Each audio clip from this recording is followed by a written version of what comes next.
Bonjour, nous voici pour une nouvelle vidéo. Je vous remercie pour vos likes sur la précédente vidéo. Alors celle-ci, le thème, ça va être le temple intérieur.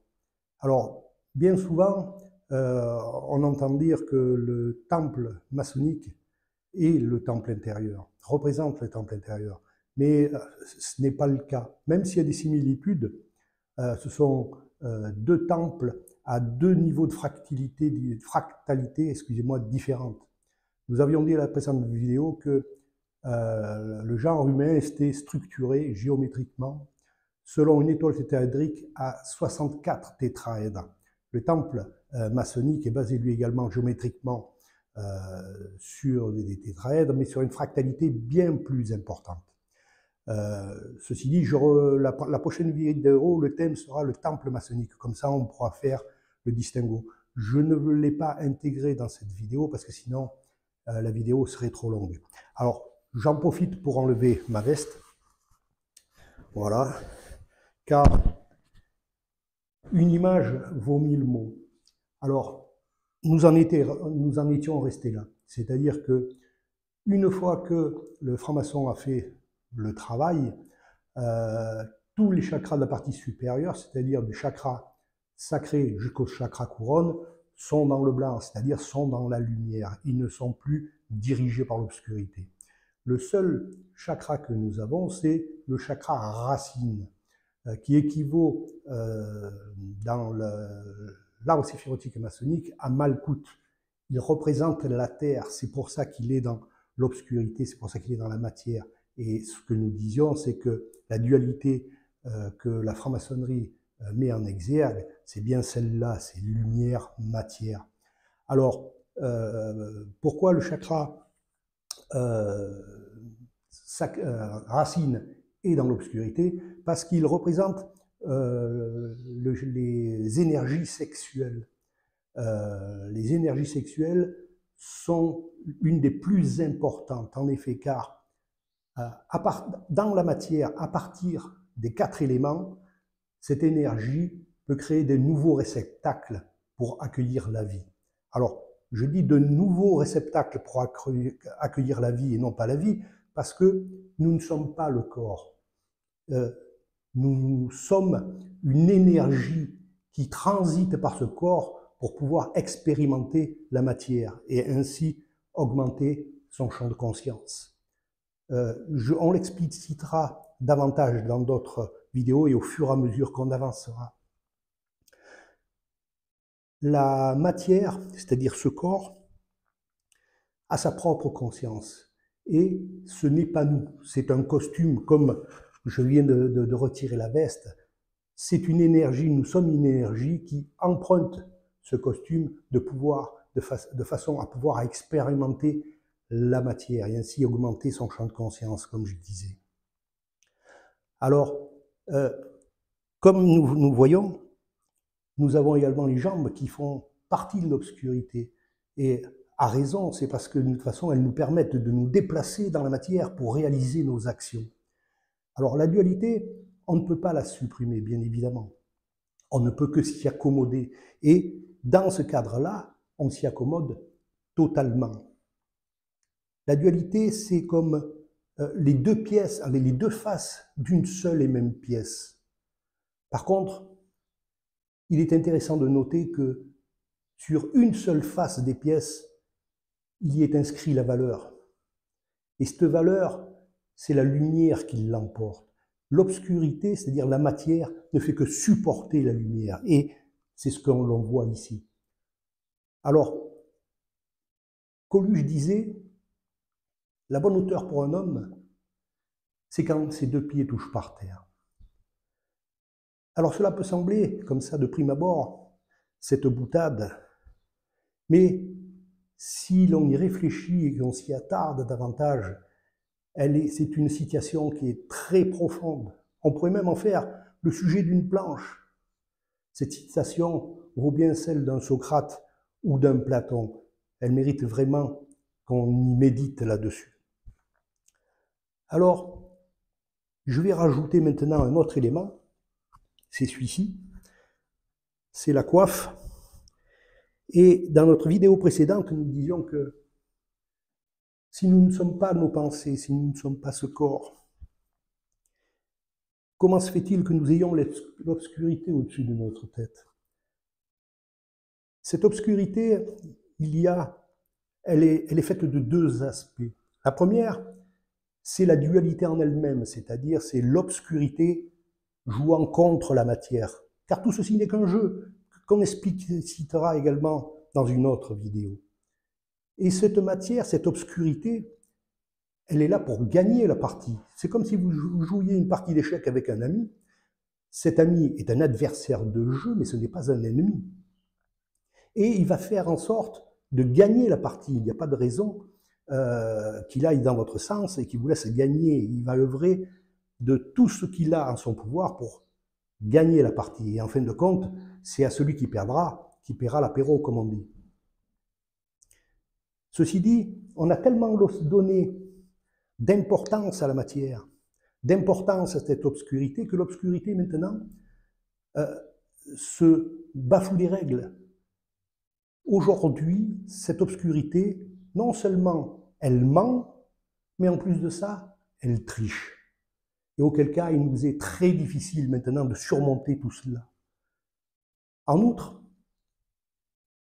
dans cette obscurité-là, sa plus fervente alliée est notre ego.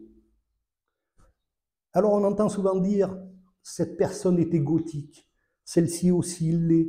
Et on dit cela, on emploie ce terme dans un sens péjoratif. Mais égotiques, nous le sommes tous.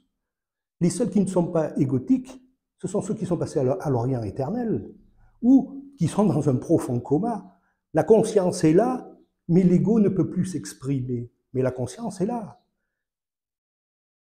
L'ego, c'est le personnage. Si nous ne sommes pas ce corps néanmoins a un rôle à jouer. C'est le personnage, c'est un acteur dans une grande comédie humaine. Mais cet ego, pourquoi est-il dans l'obscurité? Parce que l'ego n'est pas un créateur. Il redistribue, il ne peut que redistribuer ce que auparavant vous lui avez donné. C'est-à-dire que au départ, c'est une boîte vide. Et cette boîte, vous la remplissez. Alors si vous la remplissez de colère, si vous la remplissez de haine, de ressentiment, de mauvaises pensées, de choses négatives, votre ego va vous retransmettre de la colère, des mauvaises pensées, du ressentiment et du négatif. Il ne peut pas faire autrement. Il vous restitue ce que vous lui avez donné. Cet ego, bien entendu que, en ayant l'obscurité en plus de ça comme support, devient fort, très fort. Imaginez, je vais vous prendre un exemple. Vous employez une femme de ménage. Cette femme de ménage vient, elle vous fait la propreté dans votre habitat, vous êtes très content. Au fur et à mesure, elle se propose de vous faire la cuisine. Là encore, vous êtes très content. Puis ensuite, elle se propose même de faire les courses pour vous. Et elle prend ainsi un espace incroyable sans que vous vous en rendiez compte. Et elle devient indispensable. Très vite, vous vous rendez compte que finalement, vous n'êtes plus chez vous, mais vous habitez chez cette femme de ménage. C'est elle qui vous dit ce que vous devez manger, où vous devez ranger les affaires, ce que vous devez faire. En fait, c'est ça notre ego. Bien évidemment, ce que je vous dis, c'est une image, mais vous pouvez très facilement la structurer. Quand je disais dans la précédente vidéo, à partir de l'apprenti, on doit maîtriser, c'est un travail de l'esprit, maîtriser son mental, puisque le mental est un outil à disposition de l'ego. D'éclaircir nos pensées, c'est supprimer tout le négatif, supprimer la colère, la haine, tout ce qui est négatif, parce que tout cela nourrit l'obscurité. Elle s'est fait exprès pour vous inciter à perdre de l'énergie, parce que, ayant moins d'énergie, d'une façon ou d'une autre, vous ne pouvez que moins bien jouer. Alors, c'est un travail, c'est pour ça que l'apprenti était réduit au silence, c'est pour qu'il se rende compte que dans sa tête, il y a des pensées qui viennent, et ces idées, ces pensées plutôt, par moments sont totalement absurdes, et il se rend compte que ce n'est pas lui qui pense, ce n'est pas lui qui est à l'origine de ces pensées. Et tout cela, c'est le système, alimenté par l'ego, qui vous remet tout cela d'une façon ou d'une autre, de façon à faire baisser vos fréquences vibratoires, de façon à ce que vous maintenir en cage. Alors, le signe du maître, enfin, entre guillemets, c'était la main sur le nombril. Et la main sur le nombril, ce n'est pas anodin, puisque au grade de maître, logiquement, la garde devrait être sur le troisième œil, mais si on l'a conservé, on le conserve ici, c'est pour que attirer votre attention et vous dire que la main, l'esprit stoppe la matière et que l'esprit est souverain, que nous sommes propriétaires de ce jeu et du rôle que nous avons à y faire, et que l'ego est à notre service. On n'a pas à le détruire, ni à le combattre. Il doit être notre meilleur ami. Le fait est, c'est que c'est comme un animal que vous avez mal dressé et qui, en fin de compte, mord la main qui le nourrit. Mais là, c'est pareil, l'ego, vous pouvez le rééduquer peu à peu, et c'est ce travail de longue haleine que l'apprenti doit commencer à faire, que le compagnon doit continuer, de façon à ce que ça soit lui qui pense, que ça soit lui qui agisse. Et auquel cas, dans la dernière vidéo, j'avais retiré cette coiffe parce que, en fait, on voit bien que nous avons tous un rôle à jouer, c'est le je suis ceci, je suis cela, je veux ceci, je veux cela. Et le nous ne rentre jamais en ligne de compte.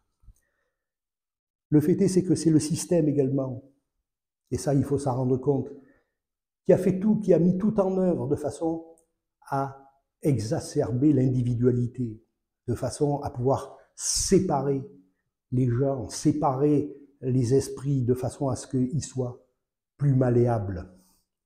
Alors, cette coiffe, bien entendu, tout au moins l'obscurité de cette coiffe, il faut la retirer. La coiffe, vous ne pouvez pas la retirer, c'est votre meilleur ami, c'est votre raison d'être. Si vous n'aviez pas d'ego, vous ne seriez pas là. L'esprit a besoin d'un réceptacle, comme je disais auparavant, et d'un ego qui vous permet de vous exprimer, de pouvoir réaliser ce que vous devez faire, à expérimenter dans la matière.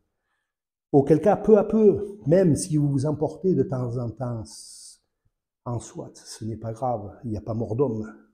Le tout, c'est de s'en rendre compte et de revenir à chaque fois à ce que l'on doit faire et conserver notre objectif en ligne de mire. Peu importe que la vie nous mène d'un côté à l'autre, notre objectif doit rester toujours fixe et devant nous. Alors, lorsque on commence à penser différemment, lorsqu'on commence à rejeter les négatifs, le plus qu'on peut, lorsque on devient moins égotique, je vais dire, mais dans le sens péjoratif du terme, mais c'est-à-dire moins égocentrique, pas égotique, égocentrique, et qu'on laisse la place à l'autre, et que ensemble, on puisse se soutenir et construire, auquel cas, l'ego œuvre pour la lumière. Vous avez toujours cette coiffe sur la tête, mais cette coiffe, maintenant, elle vous illumine. Et le joueur, c'est-à-dire l'obscurité dans son ensemble, n'a plus de prise, parce qu'elle n'a plus l'ego comme allié. Et au fur et à mesure, vous devenez plus attentif.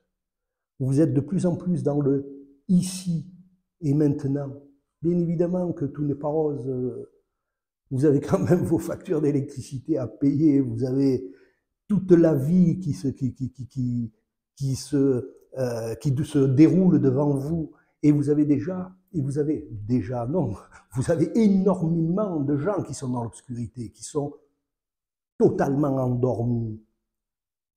Ces gens-là, bien évidemment que ça nous touche au plus profond parce que nous ne sommes pas l'acteur, nous nous prenons pour la personne essentielle du jeu, et c'est pour ça que cela nous atteint. Mais quand vous prenez un peu de hauteur et que votre coiffe vous laisse un peu tranquille, vous vous rendez compte que ce sont des joueurs qui ont moins de possibilités que vous, parce que pour X raisons que ce soit, vous avez pris un peu plus de conscience et il y a quelque chose qui vous aide, qui fait que maintenant vous pouvez commencer à discerner, eux ne le peuvent pas. Alors je dis souvent, je prends un exemple, je dis voilà, on ne va pas tuer le loup, parce que c'est un loup. Le loup a sa raison d'être. Mais on évitera de rentrer dans la cage, on ne va pas interagir directement comme si c'était un agneau, c'est pas possible. Ce travail, bien évidemment, que je disais dans la précédente vidéo, il est long, il est fastidieux parce que non seulement on a des besoins pour interagir, mais notre ego est constamment contre nous. Il préfère la glace à la fraise à celle au chocolat. Il préfère ceci à cela. Et à chaque fois qu'il fait un choix, il se confronte à l'autre. Et là est la difficulté. Parce que on a beau dire en franc-maçonnerie que la tolérance est essentielle et que le franc-maçon est tolérant, ce que je conteste totalement. Le franc-maçon, il n'est pas plus tolérant qu'un autre. Il navigue comme il peut, avec les moyens du bord. La tolérance n'est pas encore à notre accès tant qu'on a la coiffe noire au niveau de l'esprit, parce qu'on est tolérant vis-à-vis d'un autre, parce qu'on l'aime bien ou parce qu'on a un intérêt d'une façon ou d'une autre. Ce sont toujours nos intérêts qui nous font interagir avec les uns et les autres. Il n'y a pas de geste gratuit. Gratuit n'existe pas. Gratuit n'existe que sur Internet, où on vous fait croire de prime abord que vous avez accès à tout sans ne rien payer. Je vais continuer à faire des vidéos, à essayer de mettre ma façon de penser, l'esprit que je suis en train de transmettre, de façon à ce que ce soit le plus fluide et que je ne vous perde pas au fil du temps. Il y a énormément de choses à dire, mais la plupart d'entre nous sommes tellement loin, à des années-lumière, de ce qu'est réellement la vie, le jeu, la franc-maçonnerie, que l'on risquerait de se perdre. Donc je vais y aller peu à peu. Je vous remercie de liker, enfin je vous remercie si vous likez, parce que réellement cela m'aide de façon à ce que je devienne plus visible. Soutenez mon travail, je ne le répéterai pas davantage. Et à la prochaine vidéo. La prochaine vidéo sera sur le temple maçonnique. Tchuss.